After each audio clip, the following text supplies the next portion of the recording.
Professor Zia الرحمن صدیقی گفتگو کا موضوع ہے اردو میں ترجمے کی روایت اور ممتاز ادارے۔ اردو زبان و ادب کی ترقی میں ترجموں کا اہم کردار رہا ہے۔ اردو کے بہت سے محاورے، الفاظ اور اصطلاحات عربی و فارسی سے معمولی تبدیلی کے ساتھ اخذ کردہ ہیں یا ترجمہ شدہ ہیں۔ ان ترجموں نے اردو کو جدید بنانے میں مدد دی اور ترقی کی راہ دکھائی۔ فارسی کی مثنویوں اور داستانوں کے تراجم نے ہمارے ادب اور زبان کو وسعت دی۔ فورٹ ولیم کالج کے اردو تراجم نے جدید نثر کی راہ ہموار کی۔ قرآن و حدیث اور دین و مذہب کی کتابوں کے ترجموں نے اس زبان کے مذہبی اور روحانی اظہارات کو وسیع اور مستحکم کیا۔ اردو غزل تو ابتدا میں فارسی غزل سے استفادہ کر کے ہی پروان چڑھی اور محمد قلی قطب شاہ سے غالب تک ہمارے شاعروں نے فارسی غزل کو شعراء کے خیالات کے ترجمے کر کے اردو غزل کو مزید وسعت دی۔ اردو میں ترجمے کی روایت بہت پرانی ہے۔ شروع میں یہ ترجمے حکایتوں کی شکل میں عربی اور فارسی زبانوں سے کیے گئے۔ مذہبی اور اخلاقی کتابوں کے علاوہ قرآن کریم کا ترجمہ بھی ہوا۔ جب علمی اور ادبی موضوعات کی طرف رجحان بڑھا تو عربی و فارسی کے علاوہ ترکی، سنسکرت اور انگریزی زبانوں سے ترجموں کی روایت عام ہو گئی۔ باقاعدہ ترجمے کا رواج اردو میں مدرسہ غازی الدین حیدر سے ہوا، جہاں سائنس سے متعلق کئی کتابیں ترجمہ کی گئیں۔ علمی اور فنی ترجمے کی رفتار میں اس وقت تیزی آئی جب باضابطہ ادارے قائم کیے گئے۔ ان ممتاز اداروں میں فورٹ ولیم کالج، کلکتہ، جو 1800 میں یہ کالج انگریزوں کی تربیت دینے کی خاطر قائم کیا گیا تھا۔ کلکتہ کی طرف سے جان گلکرسٹ نے خصوصی توجہ دی اور ان کی نگرانی میں ادبی نوعیت کی کتابیں ترجمہ ہوئیں۔ تاریخ پر بھی 3 کتابیں تنخواہ دار منشیوں نے ترجمہ کیں۔ قرآن کریم کی 56 صفحات کی طباعت بھی ہو چکی تھی، لیکن اچانک کسی مصلحت کے تحت اسے روک دیا گیا۔ شکنتلا، سنگھاسن بتیسی اور قصہ چہار درویش اسی کالج میں ترجمہ ہوئیں۔ دارالترجمہ شمس الامراء، حیدرآباد۔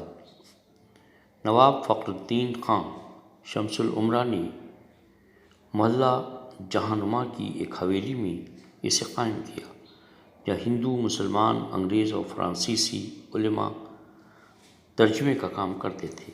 نواب صاحب کو سائنس اور دیگر جدید علوم سے بڑی دلچسپی تھی۔ اس نے 1833 سے 1877 تک کے عرصے میں یہاں سے 37 کتابیں ترجمہ ہوئیں، جس میں علم ہندسہ، علم حیات، علم آب، علم ہوا، علم مناظر، علم برق وغیرہ اہم ہیں۔ نوابین اودھ کے زیر اہتمام علمی و فنی تراجم اودھ کے نواب نصیر الدین حیدر نے انگریزی سے اردو میں سائنسی کتابوں کا ترجمہ کروانے کے لیے ایک انگریز مقرر کیا تھا۔ ان کے بعد محمد علی شاہ اور پھر امجد علی شاہ نے اس کام کو آگے بڑھایا۔ 1833 سے 1853 تک کے درمیان متعدد کتابیں ترجمہ کی گئیں، جن میں مفتاح الافلاک، رسالہ حیات، مقاصد علوم، رسالہ مقناطیس وغیرہ اہم ہیں۔ اس کے بعد ہے vernacular translation society, Delhi college میں ترجمے کا باقاعدہ کام شروع ہوا۔ یہاں ریاضی، سائنس، فلسفہ، تاریخ اور اخلاقیات کی تعلیم دی جاتی تھی۔ اس نے طلباء کے لیے نصابی کتب مہیا کرانے کی غرض سے کتابیں ترجمہ ہوئیں۔ اس کالج میں سائنسی اور جدید علوم کے تراجم کرانے کے لیے پہلے ترجمے کے اصول مقرر کیے گئے اور پھر جدید علوم کے تراجم کے سلسلے میں متعدد اصطلاحیں بھی وضع کی گئیں۔ اس سوسائٹی کے ترجموں اور تالیف کی تعداد 128 ہے۔ یہاں کے مترجمین میں اسپرنگ، منشی کریم الدین، مولوی ذکا اللہ، ماسٹر رام چندر پیارے لال اور ڈاکٹر ضیاء الدین کے علاوہ دوسرے کئی علماء شامل ہیں۔ سائنٹیفک سوسائٹی علی گڑھ، یہ سوسائٹی 1863 میں سر سید احمد خان نے قائم کی۔ اس کا مقصد انگریزی اور یورپ کی دوسری زبانوں میں لکھی گئی مختلف علوم کی کتابوں کو اردو میں منتقل کرنا تھا۔ سوسائٹی نے 15 کتابیں انگریزی سے اردو میں ترجمہ کر کے شائع کرائیں، جن میں تاریخ مصر، تاریخ چین، تاریخ ایران، تاریخ قدیم یونان، تاریخ ہندوستان، فن کاشتکاری، رسالہ علم برقی اور علم جغرافیہ وغیرہ شامل ہیں۔ کتابوں پر مترجم کا نام نہیں ہے۔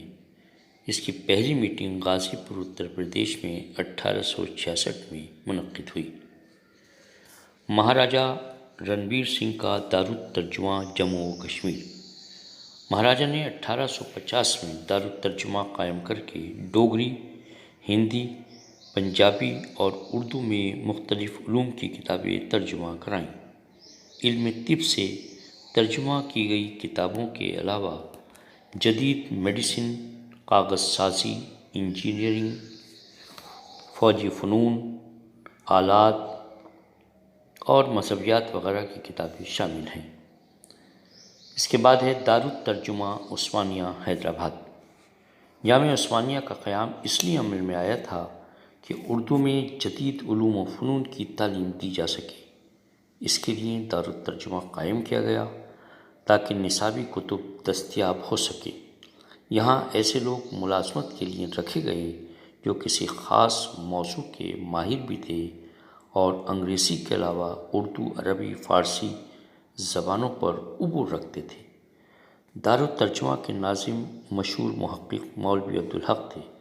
یہاں صرف تاریخ پر 95 کتابیں ترجمہ ہوئیں، معاشیات پر 19، فلسفے پر 27 اور نفسیات پر 15 کتابوں کے ترجمے ہوئے۔ اخلاقیات پر ترجمہ ہونے والی کتابوں کی تعداد 12 تھی۔ دارالترجمے کا قیام 1870 میں ہوا۔ 2 سال بعد ہی کتابوں کی اشاعت شروع ہو چکی تھی۔ یہاں کل 426 کتابیں ترجمہ ہوئیں اور 31 کتابیں تالیف کی گئیں۔ ان کتابوں میں 360 کتابیں انگریزی سے ترجمہ ہوئی تھیں، 5 جرمن، 3 فرانسیسی، 51 عربی اور 17 فارسی تالیف کے ترجمے تھے۔ 1947 میں ریاست حیدرآباد یونین میں ضم کر دی گئی، جس کے بعد ترجمے کا کام کی رفتار کم ہو گئی۔ 1949 میں دارالترجمہ کے دفتر میں آگ لگ گئی اور کئی قیمتی مسودے شعلوں کی نذر ہو گئے۔ 1950 میں یہ شعبہ ختم ہو گیا اور جامعہ عثمانیہ کا ذریعہ تعلیم اردو سے انگریزی ہو گیا۔ دور جدید میں قومی کونسل برائے فروغ اردو زبان، نئی دہلی، اس کا پہلا نام ترقی اردو بیورو تھا۔ یہاں خاصی تعداد میں علمی و فنی کتابوں کے ترجمے کرائے گئے۔